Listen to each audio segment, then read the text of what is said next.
This morning is Margaret Jefferies. She's raised 5 children, 1 set of twins. Her third child, I'm not allowed to tell you this, her third child was a Down syndrome child, and she had another set of twins 18 months later. She studied at University of Canterbury, where she attained a master's degree in geography. I know she's blushing here. She's got a diploma in music, teaching and theology. And I think theology was very different because you had that in your background, didn't you? Your father was a minister. So I guess, I know we're going to talk about Project Port Lyttelton in just a moment, but I wanted to know the influence that your family had on you growing up, and also the values that you've now carried on as an adult, Margaret. Well, I think one of the really important thing is I know I'm loved. Yes. And that's really important. I think that's, if you know that base underneath there. And I came from a family that believed I could do anything. And the thing about you is you're very involved in the community. So tell me how you got involved with Project Port Lyttelton and why you've chosen to do this in your life now.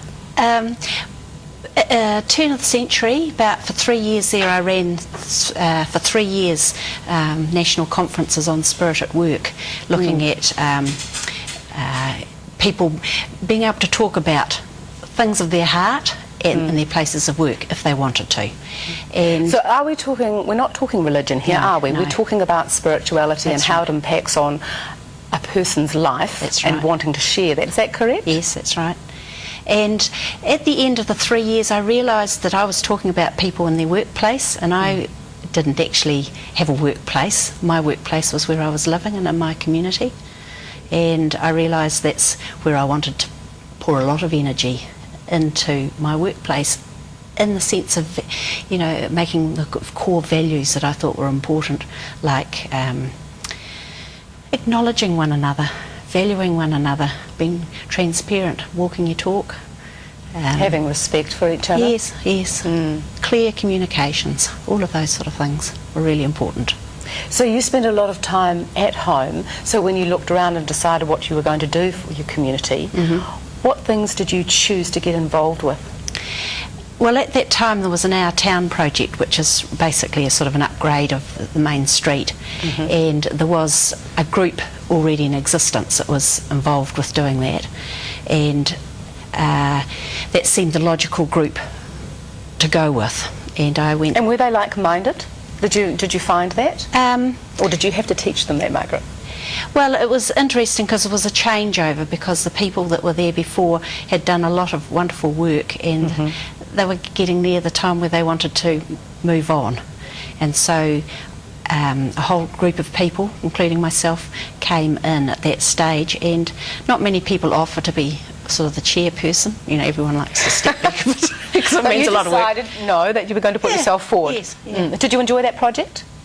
Well, what happened with the Our Town project was it really focused on the street, and I'm sort of looking at, it's actually got to be bigger than that. And so basically I think I shifted the view from just looking at a street to looking at the whole community. And I think the best thing we did was straight away we got a vision statement. We pulled as many people as we could together to find out what people really wanted. And out of that we created a vision statement, and from there we just use that as our measure. So if anyone comes up and says, oh, you know, I'm excited and I want to do something, if it fits the vision statement and they're a champion to run with it, we go with it. So we do a hang of a lot of projects.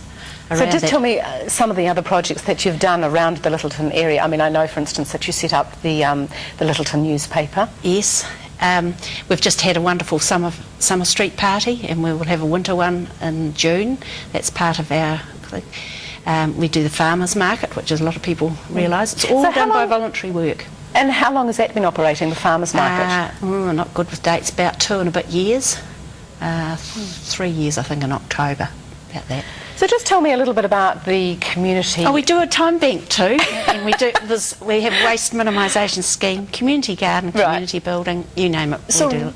Why do you think the people in Lyttelton are sort of, they are fairly progressive, aren't they?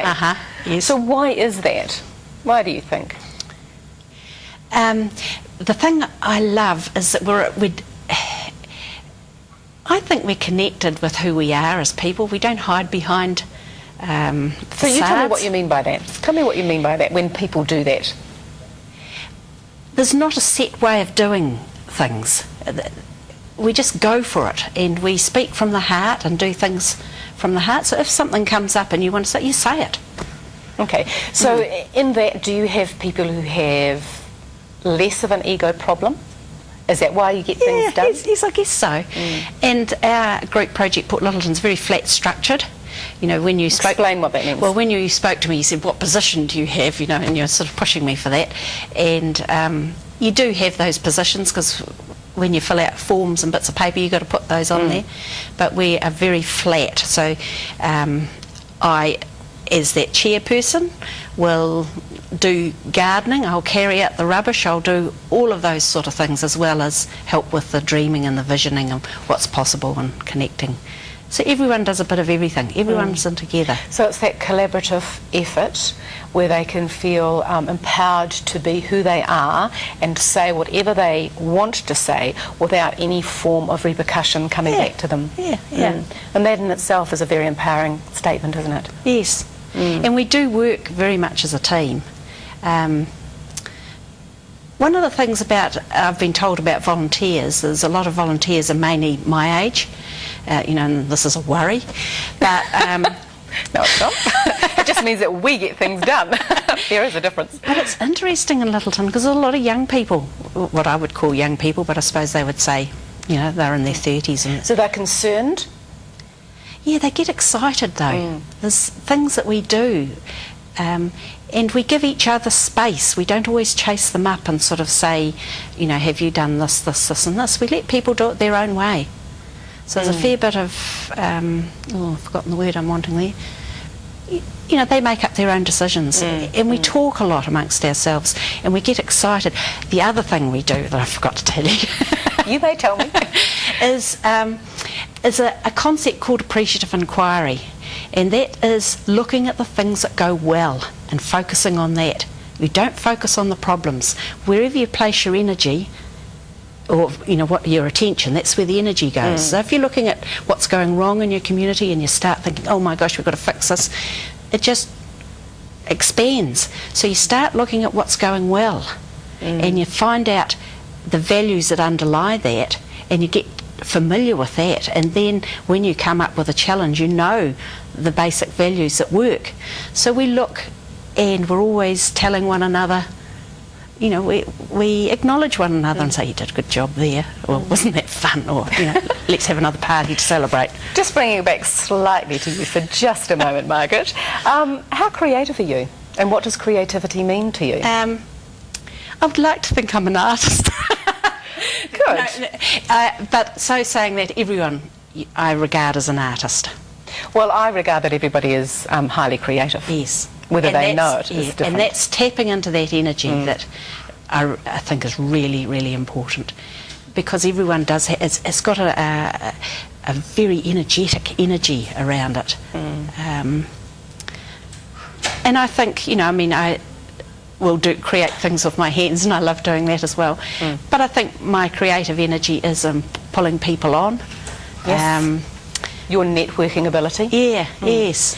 So just briefly, tell me, what is the vision that you see for Lyttelton and your community working very hard in the next couple of years? What would you like to see happen?